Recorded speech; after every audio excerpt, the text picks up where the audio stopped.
د امریکا د طبیعت او کډوالۍ ادارې د ځنډول شویو دوسیو پروسس بیا پیل کړ.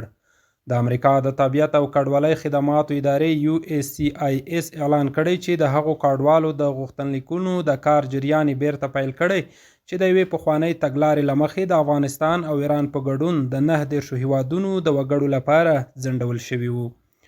د ادارې د جمعې په ورځ د جون په 12مه په خپره کړي خبرپاڼه کې ویلي چې دا اقدام د یوې فدرالي محکمې د حکم له مخې ترسره کوي، ځکه محکمې د مهاجرت د ځینو دوسیو ځنډول غیر قانوني بللي دي.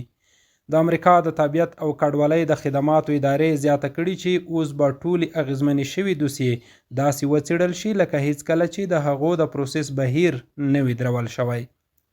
په امریکا کې ډیر شمېر افغان کډوال چې له 2021 کال وروسته دې هیواد ته تللي ګرین کارت یا د امریکا د دایمي اقامت جواز نه لري او ډیرو اندېښنه لرله چې له امریکا به وایستل شي.